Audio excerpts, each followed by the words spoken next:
Alright, so I'm just going to make a quick video real quick on how to assemble maps outside of Roll20. So I'm using GIMP, that's a GNU image manipulation program, and the first thing I'm going to do is to press Control N. That opens a new image.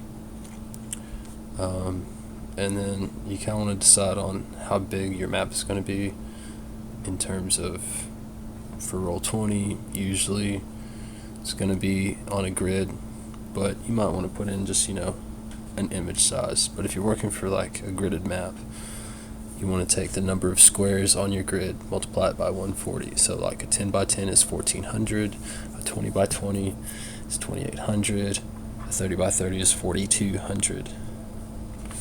Now 30 by 30 is going to run heavy. I'm running on a laptop, so I'm only going to go 2800. At 2800, that's a 20 by 20 grid. Just press OK, opens up the new thing there. Now I'm going to go up to Image, Configure Grid, Solid Width and Height. They're linked. So I'm going to set that to 140 by 140. This is double the size that's in the Roll20 app, and so what it'll do is compress the size down and make your lines look clean and everything when it's on the end user map. So configure your grid, go to View, Show Grid, and then it comes up as 20 by 20 grid. View, Snap to Grid. Okay, so I'm gonna drink of water. What you're going to want to do next is open up one of the assets you're using for your map. So for this one, I'm going to do a Field of Valor map. And so I'll just Control Shift O. Oops, sorry. Cancel. Control Alt O. Opens an image as a layer. That's important. Go to Pictures. Let's go to Fields of Valor. Okay. Map background.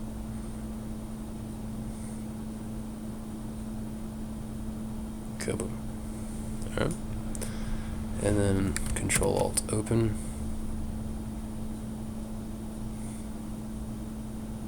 Let's put some cliffs in there. Okay. Now on here, you will never have to resize it unless you want to. It drops the exact size that it was created, and then you can just press the M button for move. All these tools are also listed over here. You can hover and it'll pop up measure tool, so on and so forth.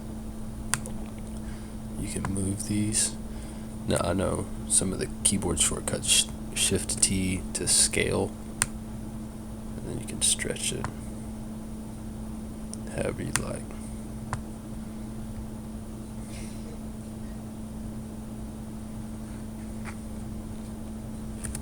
M again, move.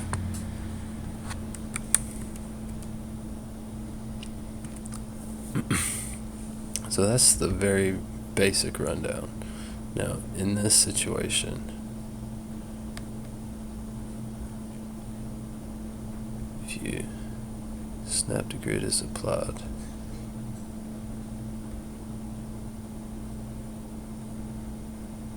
so it's going to function on your top left corner when you snap to a grid. Those two sides will be where it snaps. And so yeah, just Control Alt O, open up another piece.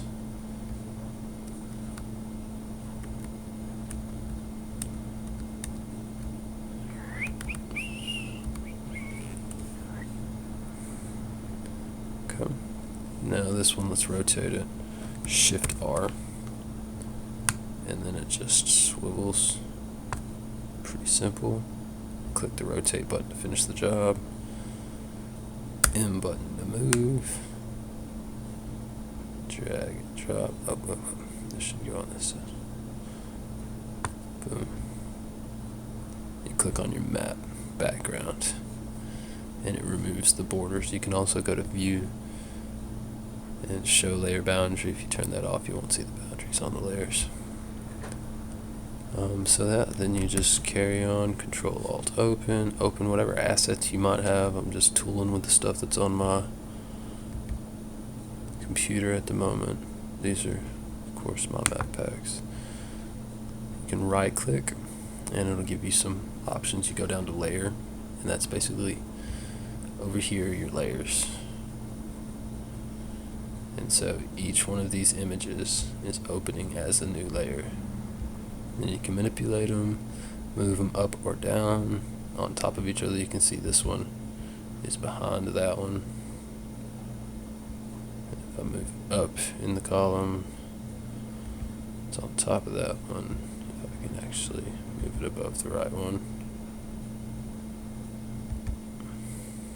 But then Shift R, rotate.